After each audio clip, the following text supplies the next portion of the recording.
बिस्मिल्लाहिर्रहमानिर्रहीम। अस्सलाम वालेकुम। एक बहुत ही खूबसूरत दिन के साथ मैं आपको खुशामदीद कहती हूँ। उम्मीद है आप सब खैरियत से होंगे।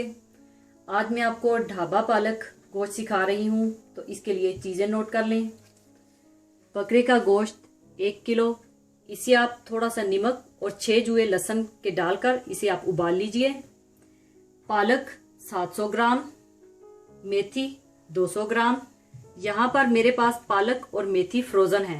अगर आप चाहें तो फ्रेश पालक और मेथी भी ले सकते हैं। अगर आप फ्रेश पालक और मेथी लेना चाहते हैं तो आप 1 किलो पालक और 2 गट्ठी मेथी की ले लें। इसे आप अच्छी तरह से धोकर बगैर पानी डाले हल्की आंच पर पका लें और फिर ब्लेंड कर लें, या फिर लकड़ी की लोई से घोट लें। जो तरीका आपको अच्छा लगे आप उसी तरह से कर लें। तेल या घी पौना कप, क्रीम हाफ कप, प्याज 1 अदद बारीक कटी हुई, टमाटर 1 अदद बारीक कटा हुआ, अदरक लहसुन पिसा हुआ 2 टीस्पून, हरी मिर्चें 6 अदद, अदरक 1 इंच का टुकड़ा इस तरह से बारीक लंबा कटा हुआ,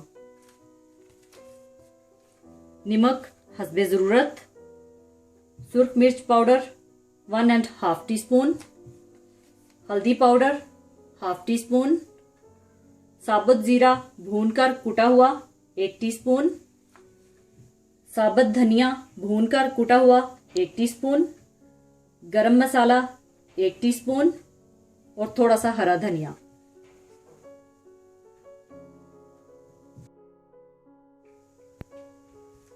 सबसे पहले आप तेल गरम कर लें।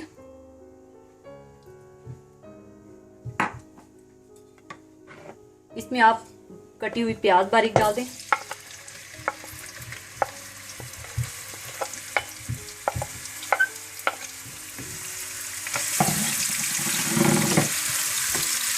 इसको आप हल्की फ्राई कर लें, हल्की ब्राउन कलर में फ्राई कर लें।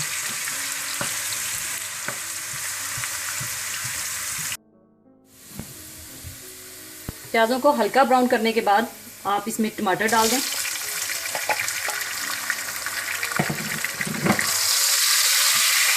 इनको भी आप अच्छी तरह से भून लें।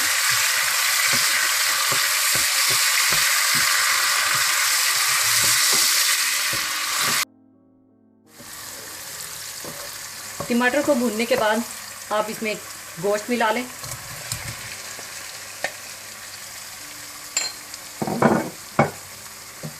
गोश्त को अच्छी तरह से आप मिक्स कर लें।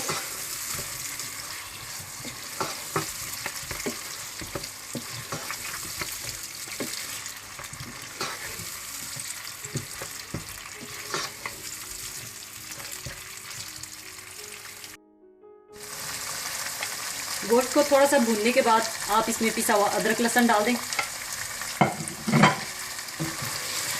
और अच्छी तरह से मिक्स कर लें।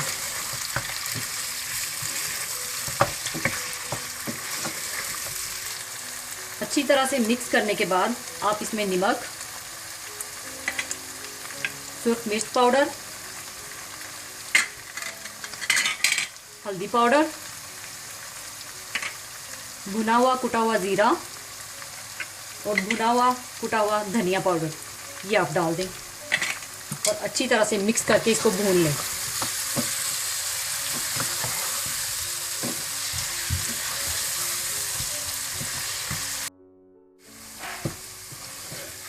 गोश्त की मैंने अच्छी तरह से भुनाई कर ली है।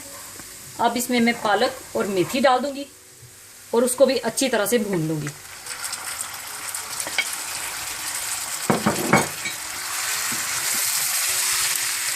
इसको अच्छी तरह से आप मिक्स कर लें और भून लें।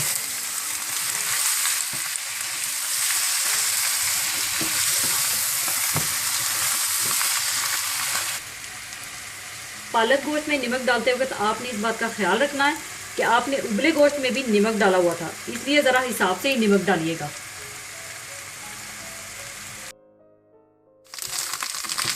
पालक को भी अच्छी तरह से भूनने के बाद आप इसमें हरी मिर्चें, कटी हुई अदरक और हरा धनिया ये भी मिक्स कर दें।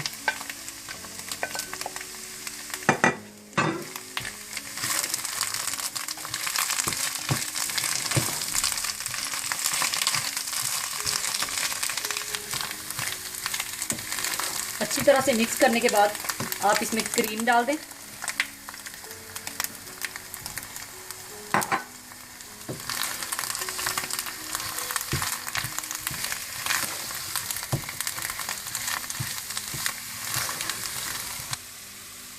क्रीम डालने के बाद आप इसके ऊपर गरम मसाला डाल दें और इसको ढक दें और 5 मिनट के लिए दम पर लगा दें और उसके बाद फिर चूल्हा बंद कर दें।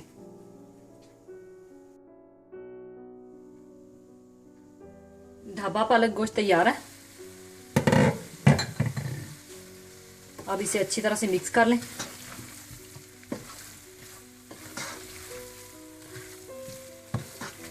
और इसको सर्विंग के लिए निकाल लें।